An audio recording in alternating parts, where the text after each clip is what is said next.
కాటంశెట్టి సూర్యచంద్ర జగ్గంపేట నియోజకవర్గం independent MLA అభ్యర్థి. జగ్గంపేట నియోజకవర్గంలో ప్రధాన సాగునీటి వనరైనటువంటి శ్రీ తోట వెంకటాచలం పుష్కర తాళ్లూరు ఎత్తిపోతల పథకం 37,000 ఎకరాలకి నీరు అందించే ఉద్దేశంతో 2008వ సంవత్సరంలో ప్రారంభమై మరి గత 4 సంవత్సరాల వరకు ఇది సక్రమంగా రైతాంగాలకు సాగునీరు అందడం జరిగింది. గత 4 సంవత్సరాల క్రితం నుంచి కూడా ఈ పుష్కర ఎత్తిపోతల పథకం ఈ పైప్ లైన్ రిపేర్ రావడం వల్ల, పైప్ లైన్ పగిలిపోవడం వల్ల, మోటార్లు ట్రాన్స్ఫార్మర్లు రిపేర్ రావడం వల్ల పూర్తిగా ఇది క్లోజ్ అయిపోవడం జరిగింది. 2023వ సంవత్సరంలో 32,000 ఎకరాలు పంట పొలాలు పూర్తిగా ఎండిపోయి రైతన్నలు సర్వనాశనం అయిపోవడం జరిగింది. మరి అప్పటి నుంచి కూడా రైతులందరూ కూడా ఈ ప్రాంతం అంతా కూడా మరి పంటలు లేక ఎన్నో ఇబ్బందులు పడుతున్నారు. రైతులకి నష్టం జరుగుతూ ఉంది. రైతుల మీద ఆధారపడినటువంటి రైతు కూలీలకి, అదే రకంగా ప్రతి గ్రామంలో ఉన్నటువంటి పశువులకు కూడా గడ్డి లేకపోవడం వల్ల కూడా ఇబ్బంది పడుతున్న పరిస్థితి.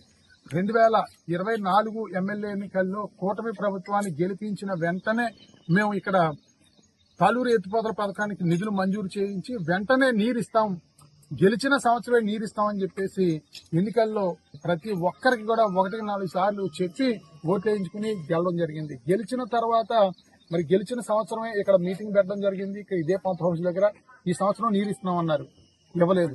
తర్వాత సంవత్సరం ఇస్తున్నామన్నారు, అది ఇవ్వలేదు. మొత్తం మీద శాసనసభ్యులు శ్రీ జ్యోతుల నెహ్రూ గారి కృషితో 2025వ సంవత్సరంలో గత 8 నెలల క్రితం 52 కోట్ల రూపాయలు నిధులు మంజూరు చేయించడం జరిగింది.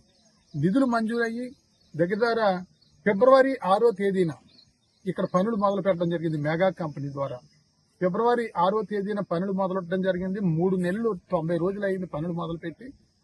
తర్వాత ఒక 2 నెలల్లో జూలై మొదటి వారంలో రైతన్నలకు సాగునీరు ఇవ్వాల్సిన పరిస్థితి.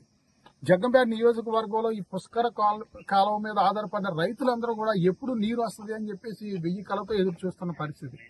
కాకపోతే ఇక్కడ పనులు చాలా స్లోగా నత్తనడకన జరుగుతున్న పరిస్థితి.